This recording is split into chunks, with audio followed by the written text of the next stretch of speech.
you really want me on the team? What's your approach to recruitment? You want first place, come play with me. You want second place, go somewhere else. I would watch Magic play. Great game, 4-on-4, Magic all the way, throws it up, it'll come, it goes, it goes! I'd watch Michael play. Scottie Pippen on the run with Jordan on his left. Michael to finish. And I would see them do these unbelievable things, and I'd say, you know, can I get to that level? I don't know, but let's find out. He banks in the three! Kobe Bryant! There it is! A 50-point game in his farewell. The three, but he's going to have another shot at it. To the basket, Kobe. The great farewell performances in any sport at any time. Authored by one of the NBA's all-time greats.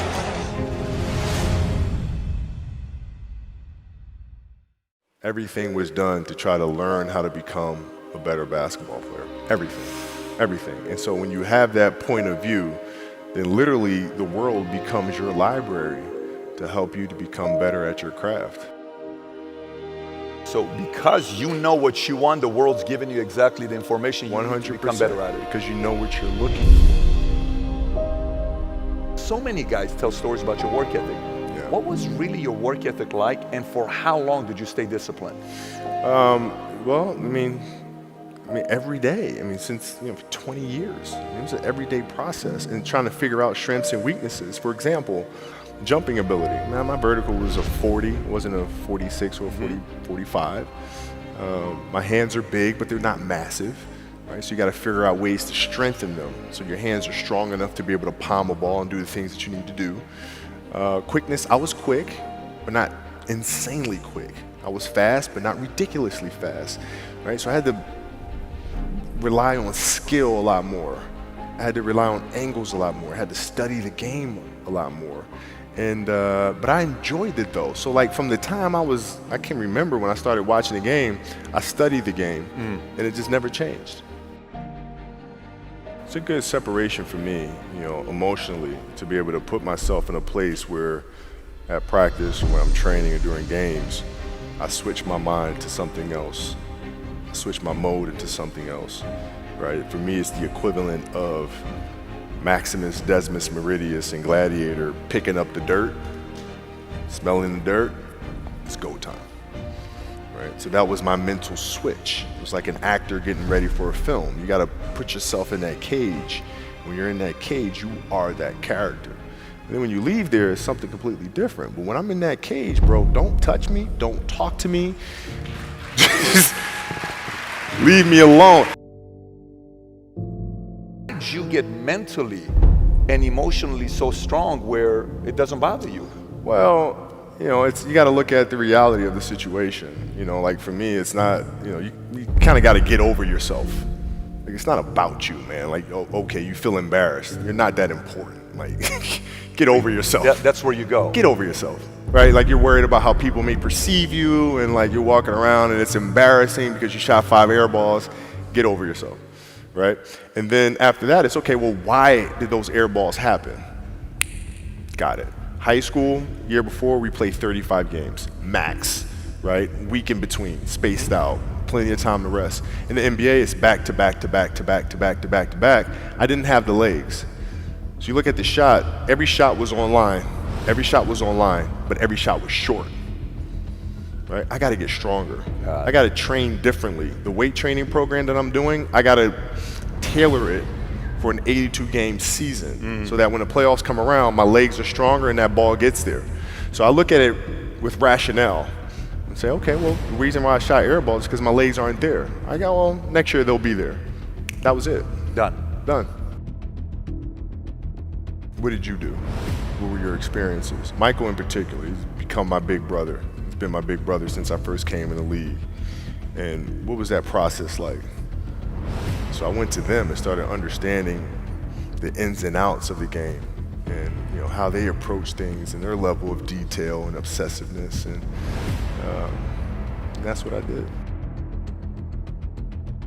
Players that had that passion but weren't willing to commit their entire lives to doing that, right? It's a choice, right? You have other things, you have family, you have all these other things that you have to do, the game can't really be your #1 priority.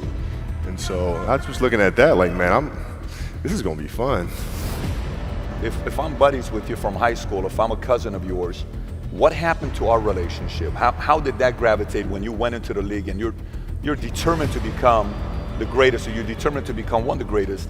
What happens to our relationship? Oh, it suffers. It does suffer. Oh yeah. Okay. Yeah. And you understood that. You were okay with that. Well, yeah. And the people that love you, like friends and family, like they know that about you. Got it. So they let you be you. And when you reconvene, you pick back up where you left off. But make no mistake about it, everything in between is lost, right? So those long-term relationships, the commitment of time of, taking vacation. Like I see a lot of players take vacations with other players that are close friends. And we'll just take vacations just to take vacations, or just hang out just to hang out. Like I never did that. But it was a Why not choice. though? Why didn't you do that? Well, because when I retire, I didn't want to have to say, I wish I would have done more. I don't want that. I don't want that. You got a lot of people paying their hard-earned money to come watch you perform. It's your job to be in shape. It's your job to be strong enough to perform at that level every single night. And as a competitor, I'm not ducking. Like it's not, oh my God, my back hurts, I'm sore. We got to play Vince Carter and Toronto Raptors tonight. We actually had this happen. We had a game against Toronto in 2000, and Vince was tearing the league up. My back was jacked. But like the perception of that, like what? Kobe's missing the game against Toronto and Vince Carter because my back was really spasming. But people will be like, what? Oh, he's ducking Vince. Excuse me? No, I don't think so. So I would be in the layup line like, okay, there's a lot of days where you can rest and recover. Today ain't one of them. Your back can bother you any other day. That shit bothering me today. Wow. He gonna have to see me today. Yeah. Oh man. Yeah. Same determination. What's your current work schedule look like today? It's different because I personally am not writing every word of the novels. I am not animating the films. What I have to do now is make sure that the people that we bring in, these obsessives that we bring in, are challenging themselves to do the best job that they think they can do. That's what I'm there for, is for them to constantly look in the mirror and self-assess and challenge themselves. If we have a project and you're saying, okay, I can do that, that's not the project we want. The projects that say, I don't know if I can animate that. I don't know how to write that story. I don't know how to do that. Those are the things we want, because through that curiosity, you'll reach a level that you didn't think was possible. And so running the studio, that's what I'm doing. You're playing against the Golden State Warriors. Score is 107-109. You guys are close to getting into the playoffs. You know exactly what happens in the game. You go up, you're about to take your shot, and then all of a sudden, boom, Achilles happens, right? He went and hit the free throws, and then you walked off the stage, and then you got the surgery done. When I went in the trainer's room, my kids are in there, and they're looking at you and stuff, and I'm looking at them, and I'm like, it's all right, Dad's gonna be all right. We'll be fine. We'll be all right. We'll be all right. We'll be all right. As a parent, you gotta set the example. You gotta set the example. This is another obstacle. This obstacle cannot define me. It's not gonna cripple me. It's not gonna be responsible for me stepping away for the game that I love. I'm gonna step away on my own terms. And that's when the decision was made that, you know what, I'm doing it. Doing it. You're a freaking beast, guy. Yeah.